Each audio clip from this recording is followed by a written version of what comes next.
In the last 3 months, besieged by morning sickness, she had gained 10 pounds.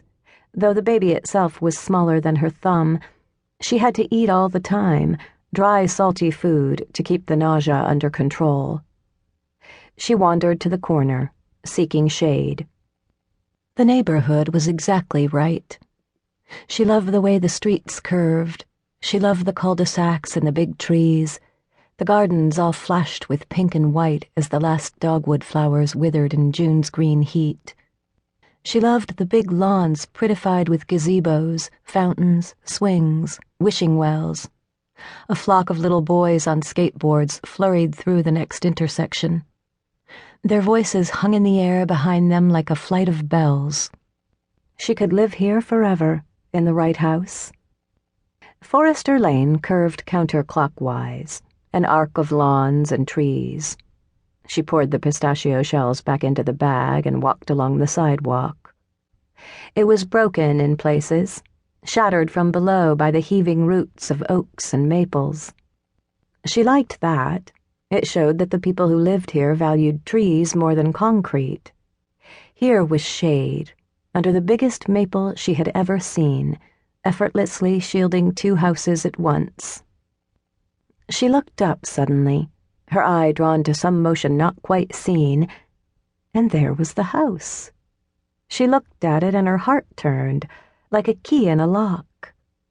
Her house. A Cape Cod, dusty rose, its face naked and bruised. The shutters were piled on the porch. A sheet of plywood sealed the upper right dormer window. Tire tracks rutted the lawn, and a blue dumpster stood crooked on the grass, filled with rolls of brown carpet and green foam pad. A rust-stained clawfoot bathtub lay upside down on the porch. Eric came up behind her and touched her arm to pull her away. "Look," she said. It spoke to her. Its brokenness and emptiness called her, and the discarded carpet was a mark of hope. This house had been someone's home.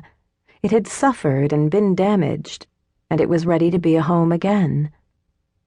"Look, this is our house," Lacey said. "It's a mess." "You're not looking." She pointed to the house on the left. Also a Cape Cod, it gleamed immaculate in the shadow of the big maple. Its siding was a yellowed cream, the shade of egg custard, and the shutters were golden caramel. 3 white rockers sat at friendly angles on the porch, under hanging ferns. Someone had mowed the lawn in perfect herringbones. "They're just the same. It could look like that if we took care of it." She couldn't turn her back on this house. There was something in its expression, the angle of the dormers, so quizzical and innocent and appealing. It needed her. "It's just so cute." "Cute? Be serious. The down payment, it's all the money we have." The porch steps were broken. Lacey got her left knee onto the porch and hauled herself up, ignoring Eric's protests. The front door, scraped of its paint, swung open to her hand, and she walked in. The entrance was surprisingly wide. To the left, an open arch led to the formal living room. 2 big windows and a gray marble fireplace. The floor was bare wood, with a sander standing in the middle.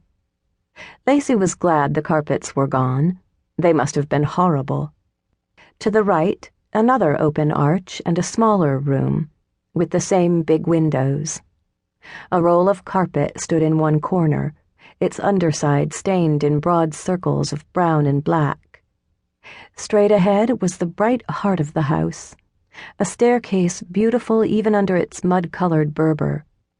A porthole window, a quartered circle, shed yellow western light down into Lacey's eyes.